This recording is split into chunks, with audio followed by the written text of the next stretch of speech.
Alrighty guys, what's going on? It's Joseph here, back from the LEGO Star Wars video here today. And today we're going to be talking about investing again. It's been a little bit since I made an investing video, so I decided to make one today. And today we're just going to be talking about the best LEGO Star Wars Summer 2021 sets to invest in. And there's actually really a lot of good ones, like almost every single one is pretty good. And, I feel like sometimes, I say that a lot, right? But really, this summer is really good for investing if you want a lot of good sets. So let's get right into the video, shall we? However, before I get into today's video, I do want to give a reminder that at 2,000 subscribers, I'm giving away more free LEGO Star Wars. What you guys, you might be wondering, what's the free giveaway? Well, it is a new Summer 2021 Slave 1 LEGO Star Wars set. It comes with Mandalorian and Boba Fett, and all you have to do to be entered into this giveaway is subscribe. So all you have to do is click a button, and you have a chance at free LEGO. And if you want to double your chances, you can follow me on Instagram and DM me, saying that you follow me and are subscribed to my YouTube channel, and that will actually double your chances to win this giveaway, so make sure that you guys do that.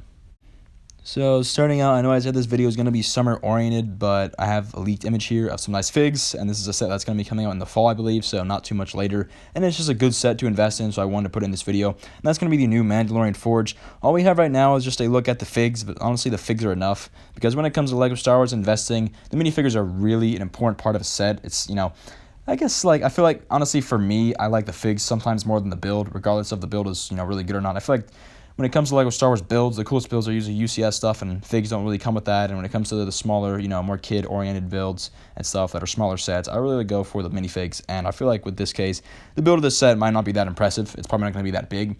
But the minifigures are just exclusive, they're rare, and they're decent. I mean, it's the Mandalorian, right? The Armorer, and Paz Vizsla. Those two figures alone are going to be probably worth a decent amount of money in the future. So just because of that, this set is not going to be a bad set to invest in. Next up, we have a Clone Wars set here. This, of course, being the Ahsoka v. Maldor, the Duel on Mandalore, whatever you want to call it. And this set is pretty much exclusive and going to be a good investment for a few reasons. For one, it's a Clone Wars set, and they, those sets always do well. The build, again, like the last set, isn't really that impressive. I mean, I guess we haven't seen the last set's build, but it probably isn't going to be that impressive, just like this one's not that impressive. It's real simple, right? That's probably what's going to happen, and that's fine. That's perfectly fine. The big seller with this set is just the minifigs. That's the way it is. A lot of LEGO Star Wars and good investments, it's that the minifigures are important. And what I was getting at when I talked about the last set is that I just feel like sometimes when it comes to LEGO Star Wars, when it comes to investing, if you're really into that, or just having sealed sets and having, seeing their value go up, it really comes down to the minifigures. I feel like minifigures, honestly, can be sometimes from, not just 50-50, 50%, the build is important, 50% the minifigs are important. I feel like sometimes it can come down to, 75% minifigs, 25% build. And this is the case here. The build is not really impressive at all, but the figs are excellent. Ahsoka and Maul. 10 years from now, I'd say the set's going to be looking pretty good, guys. So it's pretty cheap to get as well, compared to other sets at least. So this is a good one right here. Moving on, this set to me is more 50% build, 50% figs compared to the last set. The build is solid. The figs are solid. This is kind of an all-around just good set. The build's nice. The figs are nice. So really a safe bet here, in my opinion. This is a great set here. Again, it's a Clone Wars set. You can't go wrong there. Good build, good figs, Clone Wars set. I mean, that's a perfect recipe for success and seeing a set go up in value here. Really nothing wrong with the set, in my opinion. The figs are all great. I love them. That Gar Saxon fig and Bo-Katan fig and even the Mandalorian Warrior fig are all really excellent. So, honestly, you could individually sell those off if you wanted to keep the builds. Or if you just wanted to sell the build, I imagine it would be worth a decent amount of money as well. Really just an all-around good set for investing. This one here. Love this Mandalorian Gauntlet Fighter. Now, if there's one set that is just really, really good, it's going to be this Bad Batch set. And I know the Clone Wars sets are big and important, and they're pretty good, but this is a Bad Batch set. It's probably going to be one of the definitive Bad Batch sets. I mean, it has everything you need. I mean, the Bad Batch is a new TV show. A lot of people are liking it. I imagine it's going to be maybe not around for a long time, but it's going to be, a well-revered, highly popular show in the future. Maybe not, as so much like the Mandalorian, but still, it's going to be a good show. It's going to be like the Clone Wars, but maybe even better. It's sort of, I feel started out and has more hype than the Clone Wars, or at least positive kind of vibes around it. And, I know that's perfect. I know, it's its own thing, but regardless, this is a really important set because it's the first Bad Batch set. It has the Bad Batch Shuttle. It has the Bad Batch itself, or themselves, I guess you want to say. And that's really important when it comes to LEGO Star Wars because not only is it the first and, maybe one of the few Bad Batch sets we'll get in the next few years, but it's got the entire Bad Batch plus a Gonk droid and it has the Bad Batch Shuttle. And I know I've said the Bad Batch a lot, but that's the whole point of this set. It's going to be $100 a piece, but I mean, this set's going to be really good. It's like the Ghost, or maybe like the Twilight from the Clone Wars. The Twilight not so much, but with the Ghosts from Star Wars Rebels, I think that set was $90. I think I checked the value of it a year or two ago. It was $400, $500. I imagine it's even more expensive now. and LEGO's probably not going to make it again. And the same case for this shuttle. I don't think they're going to make it again. You can make the same case for the Mandalorian Razor Crest they made a few months ago. Really great sets that are about, individual ships and kind of like the main crew or cast, I guess you could say, of a TV show or whatever you want to call it. It's got 5 exclusive unique minifigures that we might get every now and then, but I imagine we're not going to get the same variants of the Bad Batch members like we did, we're going to get in this set. And the build is fine. This is a great set here for investing, guys. I really can't stress it enough. Next up here for another good investment, I have another LEGO Star Wars TV show set, and it's going to be the Imperial Troop Transport. Now, when it comes to this one really isn't my favorite for investing just because the minifigures are good but not great. I mean, it has a Stormtrooper, Grief Karga, and a Mortar Trooper, and the Mortar Trooper and Grief Karga are nice, right? But it's not like the Mandalorian or you got Ahsoka or Darth Maul or Gar Saxon. There's some cool figs, and that Mortar Trooper is neat, and the build is neat, but it's not like a perfect, just really cool, unique set. It is cool, certainly, and it's not going to be a bad investment, but, if you had the opportunity, maybe pick up 1 or 2 of these, but really, I think that, if you really want to get good value, you might want to get one of the other sets that I'm going to mention in today's video, like the ones I mentioned before or the ones I mentioned after, so not a bad investment here, but not my favorite, that's for sure. So next up, like the Bad Batch Shuttle, we have another just really good one here. It's going to be Moff Gideon's Cruiser. It's really expensive as well, over $100, just like the Bad Batch Shuttle, which I think is actually right at 100, but same thing, right? It's in the triple digits. And with this one here, it's got a good build.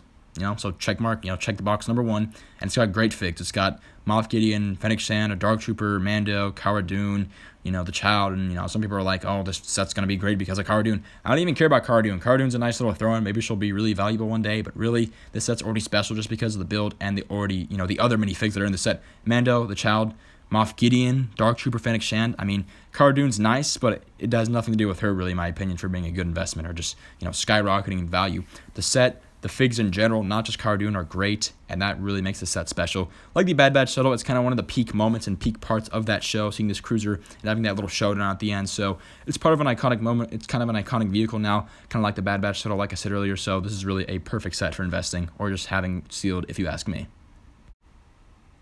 Next up, another decent set is going to be the Slave One, which I am giving away, by the way, if you didn't know. And the thing is with this set is, as a Slave One, there's been so many, so that really doesn't help the set.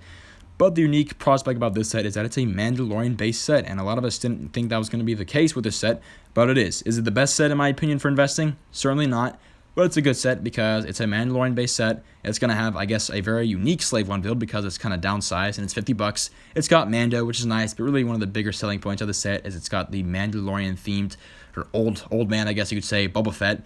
I imagine we will get more old man Boba Fett, so this set's not maybe great for this because we are getting the Book of Boba Fett TV show, right? So I imagine this won't be the last time we see old man Boba Fett in a LEGO Star Wars set, but still, it's definitely a unique set. It's Mandalorian-based, and like I've said in past videos, LEGO Star Wars sets based off TV shows are usually always decent investments, so this is the same case for this set as well. Anyways, continuing on with some investments here, we have the Mandalorian-themed Advent Calendar, and usually Advent Calendars are really terrible investments. There's nothing really too special about them. They're not very popular, very exciting. Some people collect them. I'm not really one of those guys. The last time I got an Advent Calendar was literally 2013, and that was, 8 years ago, which is kind of crazy to think about, but it was. And I'm going to get this one, though. And I'm not sure if I'm going to invest in it. It's still not my favorite set to invest in. If you're going to get any of these, I would maybe get like one of these at minimum, or at maximum, really, and try to get more other sets, like I've said. But this is still a Mandalorian-themed set, and that's good. And what's unique about this one is, yes, it is Mandalorian-themed, but I think it's the only Advent Calendar that we've ever gotten so far that is like specifically themed to something. Like this is themed, obviously, to the Mandalorian TV show, and that's never really happened before. I think we've gotten maybe some like sequel-themed things, but the sequels aren't super popular, they're not super cool, and this is a Mandalorian-themed set. It comes with 2 unique Mandalorian figs, that of course being the Christmas versions of Baby Yoda and Mando, so that's really, that's a big plus, and it has some other Mandalorian minifigures, so it's going to be a unique set. It's Mandalorian-themed, so that makes it special, that makes it cool, right? So this isn't really a terrible option here if you're looking for some, I guess, diversity in your lineup.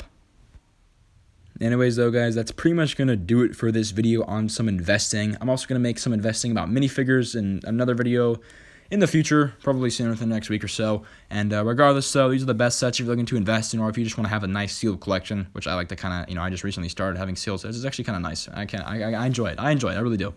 But let me know down in the comments below what do you guys think about these sets. Really, most of these are really good. I mean, there's tons of Mandalorian, tons of Clone Wars, tons of everything, even a Bad Batch set. I mean, those are all good sets. I know they're going to be popular, they're going to be big, they're going to sell very well, but still, 10 years from now, they're going to be scarce and they're going to be worth a lot of money. And I really believe that. So a lot of good options for you guys. And, we also haven't even seen everything. We don't know what the UCS AT-AT is going to look like or the gunship. And those two, in my opinion, are also going to be good investments. So really, a lot of things are going well. If you look to, enjoy having sealed LEGO sets, having sets that you want to open, or having sets that you want to invest in, a lot of good stuff for LEGO Star Wars in 2021. But as always, guys, please make sure that you guys like and subscribe, and I'll see you all next time.